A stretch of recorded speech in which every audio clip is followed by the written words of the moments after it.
time nilang magsasama sa isang shoot at first time din nila sa mainland China.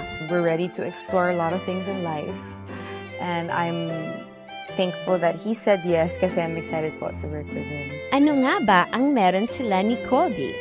It's a different feeling po. So I don't know the exact words to describe it.